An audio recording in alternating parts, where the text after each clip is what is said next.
موجودة هنا عشان تقوم دولة وتنهض بها اقتصاديا. ماذا لدينا وماذا لديهم؟ هم قاموا خلاص اقتصاديا. بسم الله الرحمن الرحيم. هم قاموا فعلا اقتصاديا، واحنا دلوقتي في الطريق المفروض ان هو مظبوط وصح.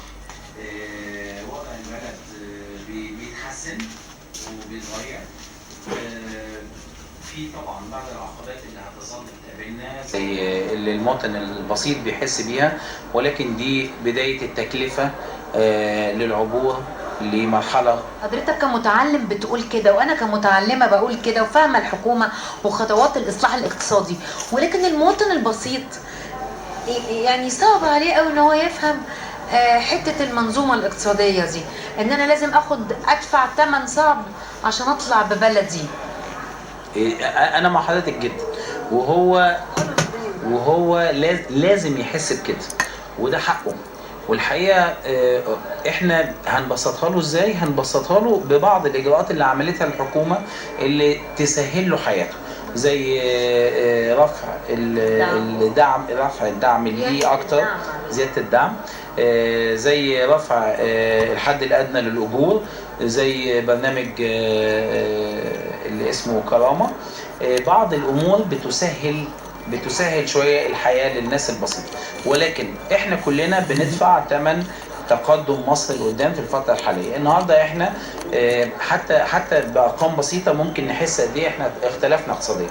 النهارده مصر الاحتياطي بتاعها 33 مليار دولار، فتخيلي حضرتك ده معناه ايه؟ معناه ان احنا رجعنا تاني في نقطة كويسة احنا كنا وصلنا. مع اننا بنحارب برضو يا دكتور، يعني احنا كل طلعة جوية وكل شراء للسلاح وكل الحاجات دي، ان مصر بتخوض حرب ضد الارهاب، بندفع تكلفة، وفي نفس الوقت المواطن البسيط مش حاسس انه في حرب.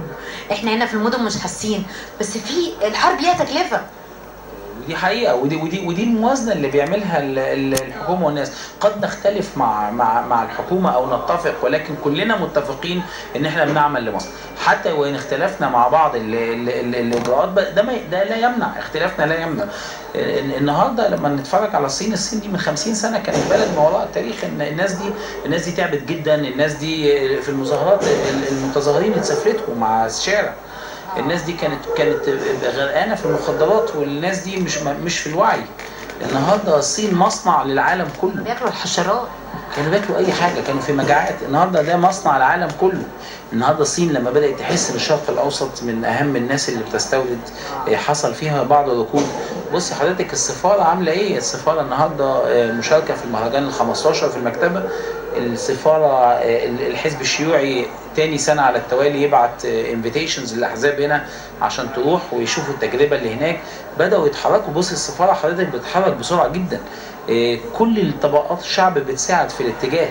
النهارده الصين بتفتح مشاريع في افريقيا بمليارات الدولارات، وبتدي دعم لمصر ولافريقيا ولدول كتير جدا.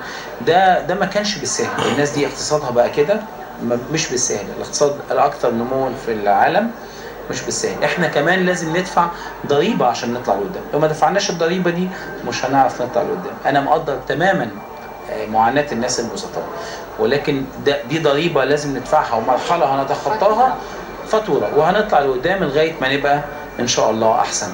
واملنا في الله يعني كبير ان مصر تتطور. شكرا يا فندم، ميرسي وويلكم، ويا رب كده دايما اسكندريه تكون متشرفه دايما بايه؟ بناسها المتعلم. يا رب. ميرسي يا يا فندم.